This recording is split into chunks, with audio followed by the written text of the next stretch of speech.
প্রিয় শিক্ষার্থীরা, আশা করি তোমরা সবাই ভালো আছো, সুস্থ আছো। আজকে আমি সাধারণ গণিত এর অধ্যায় 4 সূচক ও লগারিদম অধ্যায়টা শুরু করব। এই অধ্যায়ের তিনটা অংশ 4.1, 4.2, 4.3। যেমন আজকে আমি 4.1টা শুরু করব। 4.1টা হচ্ছে যে সূচক। যেমন তো আসো শুরু করি 4.1। ঠিক আছে, তো সূচক কি এটা একটু আগে আমরা দেখি। ধরো আমি একটা সংখ্যা নিলাম, সাপোজ ধরো 2 টু দি পাওয়ার 3। ঠিক আছে, তাহলে এখানে এই 2 এটা হচ্ছে কি এই পুরো সংখ্যাটা কত, এই পুরো সংখ্যা পাবো কত আমরা 8। ঠিক আছে, তো এখানে এই 2 এটা হচ্ছে কি ভিত্তি বা বেস, আর এই 3 এটা হচ্ছে কি আমার পাওয়ার বা সূচক বা ঘাত। ঠিক আছে, বুঝতে পারছো? তাহলে এই পাওয়ার যেটা থাকবে সেটাকে বলা হয় কি সূচক। যেমন এখন সূচকের যোগ বিয়োগ গুণ ভাগ করার কিছু নিয়ম আছে, চলো নিয়মগুলো একটু দেখি। দেখো তো আমরা কি জানি, মনে করো 2 স্কয়ার ইন্টু 2, তাহলে এটাকে গুণ করলে আমরা কত পাবো? আমরা পাবো যে 8। 8 মানে কত? 2 কিউব। এরপর দেখো তো 2 ইন্টু 2 ইন্টু 2 ইন্টু 2, তাহলে এই চারটে 2 কে গুণ করলে আমরা কত পাবো? 16, মানে কত? 2 টু দি পাওয়ার 4। আবার 3 ইন্টু 3 মানে কত? 3 স্কয়ার মানে 9। আবার 4 ইন্টু 4 ইন্টু 4, তাহলে কত হবে? 4 কিউব। আবার ধরো 2 to the power 2 into 2 to the power 5। এখন গুণ করলে কত পাবো? এখন গুণ করলে কত পাবো সেটা আমার থেকে বের করতে হবে। সেটা আমি কেমনে বের করবো? দেখো এখানে একটা কমন জিনিস হয়েছে। কমন জিনিস কি দেখো তো, এটার পাওয়ার কত? 2, এটার পাওয়ার কত? কিছু নাই, মানে কত? 1। তাহলে দেখো তো 2 আর 3 যোগ করে কত পেয়েছি? 2 আর 1 যোগ করে কত পেয়েছি? 3 পাইছি না? অর্থাৎ এই বেস যদি সেম থাকে তাহলে পাওয়ার গুলো কি হবে? যোগ হবে। ঠিক সিমিলার কেস এখানে হয়েছে। দেখো তো এটার পাওয়ার 1 1 1 1 এবং বেস গুলো কি সমান। বেস যদি সমান হয় তাহলে পাওয়ার গুলো যোগ হবে। তাহলে দেখো তো 4টে 1 যোগ করলে কত পাবো? 4। এখানে এটার পাওয়ার 1 1, বেস সেম, পাওয়ার গুলো কি হবে? যোগ হবে। এখানেও 1 1 1, বেস 4 4 4, তাহলে বেস যেহেতু সেম তাহলে কি হবে? পাওয়ার গুলো যোগ হবে। এখানে বেস সেম না, বেস যদি সেম হয় তাহলে কি হবে? পাওয়ার গুলো কি হবে? যোগ হবে। অর্থাৎ এটার ভ্যালু হবে যে 2 টু দি পাওয়ার 2 প্লাস 5 অর্থাৎ 7। আশা করি বুঝতে পারছো। তাহলে আমরা কি বলতে পারি না যে a to the power m into a to the power n. দেখো তো এখানে বেস হচ্ছে কি এ এ, অর্থাৎ এই দুটো বেস সেম। বেস যদি সেম হয় পাওয়ার গুলো কি হবে? যোগ হবে। অর্থাৎ আমরা আনসার পাবো যে a to the power m plus n. বুঝতে পারছো? তাহলে এটি কি আমার কমন ফর্মুলা। আশা করি বুঝতে পারছো। এখন দেখো তো এখানে a to the power m into a to the power n, base same, power কি হবে? যোগ হবে। এখন এখানে এর মান তুমি যে কোনো কিছু ধরতে পারবা, শূন্য ছাড়া শূন্য ছাড়া শূন্য ছাড়া কি যে কোনো কিছু ধরা যাবে। বুঝতে পারছো? এর মান শূন্য ছাড়া যে কোনো কিছু ধরতে পারবা। বুঝতে পারছো? এখন দেখো তাহলে গুণেরটা পাইছি, গুণ করলে যোগ হবে। এখন আসো আমরা কি করব? ভাগ করব। ভাগ করলে কি হয় সেটা একটু দেখি। দেখো তো মনে করো 3 স্কয়ার ভাগ 3, অর্থাৎ 3 স্কয়ার কে আমি 3 দ্বারা ভাগ করব। আচ্ছা 3 স্কয়ার মানে কত? 9। 9 কে যদি আমি 3 দ্বারা ভাগ করি তাহলে ভাগফল কত? 3 না? অবশ্যই 3। আবার ধরো তুমি 4 স্কয়ার ডিভাইড বাই কত? 4। আচ্ছা 4 স্কয়ার মানে কত? 16 না? নিচে কত? 4 না? দেখো তো 16 কে যদি আমি 4 দ্বারা ভাগ করি তাহলে ভাগফল কত? অবভিয়াসলি 4। আবার দেখো তো 2 to the power 4 divide by কত? 2 স্কয়ার। দেখো তো 2 টু দি পাওয়ার 4 মানে কত? 16, 2 স্কয়ার মানে কত 4। আচ্ছা 16কে যদি আমি 4 দ্বারা ভাগ করি তাহলে ভাগফল কত? অবভিয়াসলি 4। 4 মানে আমরা এটাকে 2 স্কয়ার লিখতে পারি না? অবশ্যই লিখতে পারি। দেখো তো এখানে একটা কমন জিনিস হচ্ছে না, এটার পাওয়ার 2, এটার পাওয়ার কিছু নয় মানে 1, এটার পাওয়ার 2, এটার পাওয়ার কিছু নয় মানে 1, এটার পাওয়ার 4, এটার পাওয়ার কিছু নয় মানে 2। দেখো তো এখানে ভাগ যখন করতেছি তখন এটার বেস আর এটার বেস সেম হলে দেখো তো এখানে কি হচ্ছে 2 - 1, অর্থাৎ কি এটা 1 না? এখানে দেখো তো 4 পাওয়ার কত 1 পাইছি না, এটার পাওয়ার কত 1, এটা কেমনে পাইছি? ভাগে আছে বেস সেম, তাহলে কি হবে পাওয়ার গুলো কি হবে বিয়োগ হবে। আবার বলতেছি এটা দেখো 2 2 দুটো কি বেস একই থাকলে কি হবে পাওয়ার বিয়োগ হবে। দেখো তো এটার পাওয়ার কত বেশি 2, কেমনে বেশি 4 - 2 অর্থাৎ কত বেশি পাওয়ার 2। বুঝতে পারছো কেমনে বেশি? অর্থাৎ এটার পাওয়ার আর এটার পাওয়ার কি করছি বিয়োগ দিছি। তাহলে আমি কি এখান থেকে একটা সাধারণ সমীকরণ লিখতে পারি না? কেমন লিখবো? ধরো a to the power 4 divide by a to the power কত 3। দেখো তো এটার আনসার কত হবে? বেস সেম, এটাও এ, অর্থাৎ দুটো কি বেস একই হলে পাওয়ার গুলো কি হবে বিয়োগ হবে। তাহলে এটার পাওয়ার কত 4, এটা বিয়োগ এটা কত হবে -3। আশা করি বুঝছো। তাহলে এখানে কত পাবো এ।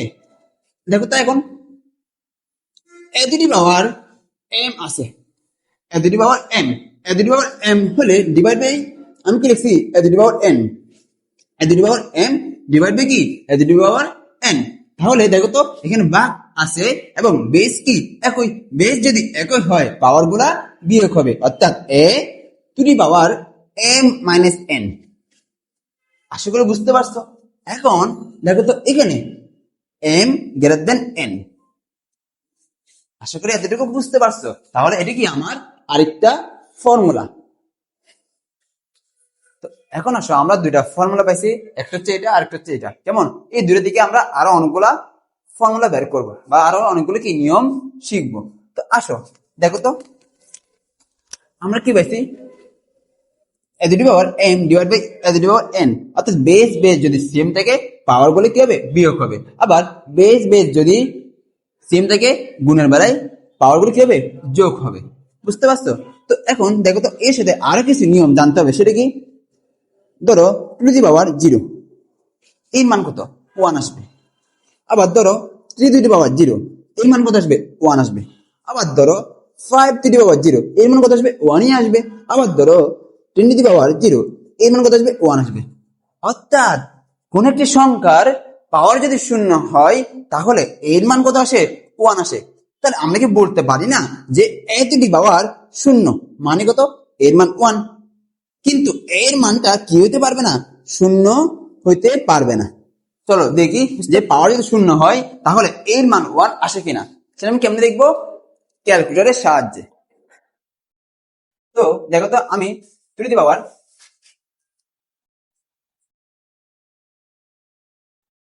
0 দিলাম, এর মান কত পাইছি 1। আবার ধরো 3 to the power 0 দিলাম, এর মান কত পাইছি 1। অর্থাৎ কোন একটি সংখ্যার পাওয়ার যদি 0 হয় তাহলে এর মান অবশ্যই 1 আসবে। কিন্তু 0 to the power কত 0, এর মান আসবে কি ম্যাথ এরর। অর্থাৎ 0 to the power 0 মানে কত ম্যাথ এরর। অর্থাৎ এর মান কি হইতে পারে না 0 হইতে পারে না। 0 ছাড়া যে কোনো কিছু হইতে পারবে। আশা করি বুঝতে পারছো। তো এখন আমরা কি বলছি a to the power 0 মানে কত 1, এটাকে আমরা ফর্মুলা হিসেবে বা নিয়ম অনুসারে মাথায় রাখতে পারবো। ঠিক আছে? এরপর দেখো তো আরেকটা জিনিস, দেখো তো 2 to the power -1 এর মানটা কত? যখন এখানে মাইনাস থাকবে তখন হয়ে যাবে কি 1/2 to the power 1। আবার 2 to the power -2 এর মান কত আসবে? এখানে যখন মাইনাস আছে তখন হয়ে যাবে কত 1/2 to the power 2, অর্থাৎ 1/4। আবার ধরো 3 to the power -2 এটার মান কত? অর্থাৎ এটা হয়ে যাবে কত 1/3 to the power 3 to the power 2, অর্থাৎ 1/9। অর্থাৎ দেখো তো এখানে আমি a to the power minus one নিলাম। এ কথাটার মানে কি? এ কথাটার মানে হচ্ছে যে ওয়ান বাই এ, অর্থাৎ এ এর পাওয়ার কত এখানে ওয়ান। বুঝতে পারছো? আশা করি বুঝতে পারছো। তাহলে আমি কি এখান থেকে একটা সাধারণ একটা নিয়ম বানাতে পারি না? অবশ্যই বানাতে পারি। সেটা কি? ধরো a to the power minus n, তাহলে এটা কত হবে? One by a to the power n. এখন এখানে এ এটা কি হতে পারে না? শূন্য হতে পারে না, এবং এন এর মানটা যে কোনো কিছু হতে পারে। এর মান এর মানে কি তোমার যে কোনো কিছু হতে পারে, যে কোনো সংখ্যা, যে কোনো সংখ্যা, ধরো বাস্তব সংখ্যা বা কি বাস্তব সংখ্যা। বাস্তব সংখ্যা বলতে আমি কি বোঝাচ্ছি?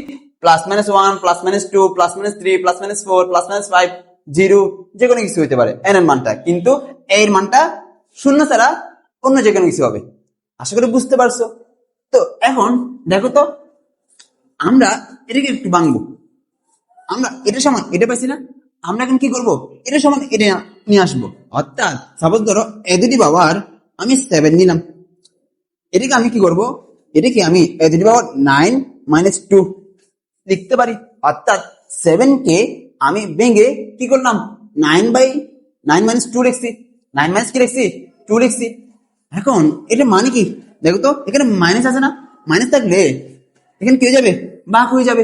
অর্থাৎ a to the power 9 divide by a to the power 2। আশা করি বুঝতে পারছো। আবার ধরো এ টু দি পাওয়ার কত? 5। এটাকে আমি চাইলে আমার মন মতো এ টু দি পাওয়ার 7 মাইনাস 2 লিখতে পারি। এক্ষেত্রে মানে কি? A to the power 7 divide by a square. অর্থাৎ আমি এটা সমান এটা যেরকম লিখতে পারি, এটা সমানও এটাও লিখতে পারি। তো এখন দেখো তো, এখন ধরো এখানে a to the power m minus n, এখানে এম এর মানটা ধরো, এম এর মান ধরো 0। এম এর মান কত? 0। এম এর মান কত হবে? এটা 0। এম এর মান যদি 0 হয় তাহলে এটা কি হবে? দেখো তো এখানে a to the power m divide by a to the power কত? এন। তো এখন এম এর মান কত? 0। তাহলে a to the power 0 divide by a to the power n না? এখন এ টু দি পাওয়ার 0 মানে কত? 1 ডিভাইড বাই কত? A to the power m, sorry a to the power n. আবার এখানে এখানে যদি আমি এম এর মানটা 0 বসাই তাহলে কি পাবো? A to the power 0 minus n. অর্থাৎ এখানে আমরা পাচ্ছি যে এ টু দি পাওয়ার কত? Minus N. বুঝতে পারছো? তাহলে এভাবে কি আমরা মনে রাখতে পারি। এটা যে কথা এটাও সেম কথা। আশা করি বুঝতে পারছো। এখন আমরা আরো কিছু বেসিক নিয়ম দেখবো। আসো, ধরো মনে করো এ স্কয়ার হোল কিউব, তাহলে এখানে এটার ভ্যালুটা কত হবে? এ দুটি পাওয়ার, অর্থাৎ এই দুটো গুণে আছে না? এই দুটো গুণে থাকলে কি হবে? গুণ হবে। অর্থাৎ 2 ইন্টু 3 কত হবে? 6। তাহলে আমি এখান থেকে একটা সাধারণ একটা নিয়ম বা একটা সমীকরণ বানাতে পারি। সেটা কি? ধরো a to the power m whole to the power n. এই কথাটা মানে কি? এই কথাটা মানে হচ্ছে যে a to the power m into n, অর্থাৎ এম এন। আশা করি বুঝতে পারছো। আবার মনে করো এটা ভাগে আছে, ধরো a divide by b whole to the power m. তাহলে এখানে এই এম পাওয়ারটা একবার এ এর উপর বসবে, আবার বি এর উপর বসবে। অর্থাৎ এখানে আমরা পাবো যে a to the power m divide by b to the power m. আশা করি বুঝতে পারছো। না বুঝলে চলো একটা নিয়ম দেখি বা একটা ম্যাথ দেখি। ধরো তুমি 3 টু দি পাওয়ার বা 3/4 হোল টু দি পাওয়ার ধরো 2, অর্থাৎ এটার ভ্যালু কত হবে? এটার মান হবে যে 3 to the power 2 divided by 4 to the power 2। আশা করি বুঝতে পারছো। তাহলে এখানে কত পাবো আমরা? পাবো যে আমরা 9/16। বুঝতে পারছো? অর্থাৎ এগুলো হচ্ছে কি জাস্ট বেসিক নিয়ম। আবার মনে করো তুমি এরকম ধরো A B whole to the পাওয়ার, কথা বলিস না এখন মাঝখানে, A B whole to the power কত? এম। তাহলে এটা কত পাবো? এটা পাবো যে আমরা এই এমটা একবার এ এর উপর বসবে, আরেকবার বি এর উপর বসবে। অর্থাৎ a to the power m into b to the power m. বুঝছো? আশা করি বুঝে নেই। দেখো আরেকটি করে, ধরো মনে করো তুমি 2 ইন্টু 3 হোল টু দি পাওয়ার ধরো 5। তাহলে এটাকে আমরা ভেঙে এরকম লিখতে পারি যে 3 to the power 5 into 3 to the power 5। আসলে এটা বুঝতে পারছো? আরেকটা নিয়ম দেখো, 2 a to the power 1 whole to the power কত -1। এটা কত হবে দেখো তো, এখানে এই -1টা এটা কার উপর আছে? এটা আছে যে এর উপর। অর্থাৎ আমি যদি এটাকে ভেঙে লিখি তাহলে এটা হবে যে 2 ইন্টু কত এটা a টু দি পাওয়ার -1 মানে হচ্ছে যে 1/a। আবার হোল টু দি পাওয়ার কত আছে -1, তাহলে এখানে দেখো তো 2 এটা 1 এর সাথে গুণ আছে, তাহলে কত হবে 2/a whole to the power -1। এখন whole to the power -1 whole to the power -1 কথাটা মানে কি? কথাটা মানে হচ্ছে যে 1/, এটা পুরোটা অর্থাৎ 2/a। তাহলে কত পাবো? এটা উপরে চলে যাবে a/2। চলো এরকম আরেকটা ম্যাথ দেখি। তাহলে ধরো এটা এরকম ধরো 4b a to the power -1 whole to the power কত -2। তাহলে এটার মান কত হবে দেখো তো, এখানে a টু দি পাওয়ার কত আছে -1, অর্থাৎ আমি এটাকে ভেঙে কি লিখতে পারি 4b ইন্টু 1/a লিখতে পারি, হোল টু দি পাওয়ার কত -2। এখন এই 4b টা এটা পুরোটার সাথে কিসে আছে গুণে আছে, অর্থাৎ 4b এর সাথে 1টা কি হবে গুণ হবে। গুণ দিলে আমরা পাবো যে 4b divide by a whole to the power -2। এখন এটাকে আমরা ভেঙে কি লিখতে পারি? এটাকে আমরা ভেঙে লিখতে পারি যে যদি -2 আছে তাহলে 1 divide by 4b divide by a whole square, এরকম আমরা লিখতে পারি। তো এখন স্কয়ারটা একবার 4b এর উপর হবে আরেকবার a এর উপর হবে। তো এখন এখানে 4b মানে কত 16b square divide by a square. এখন এই নিচের a স্কয়ারটি কি হবে উল্টে যাবে, উল্টে গিয়ে উপরে চলে আসবে, অর্থাৎ এটার মান পাবো যে আমরা a square divide by 16b square. আশা করি বুঝতে পারছো। চলো এখন আমরা অনেকগুলো ম্যাথ সলভ করবো।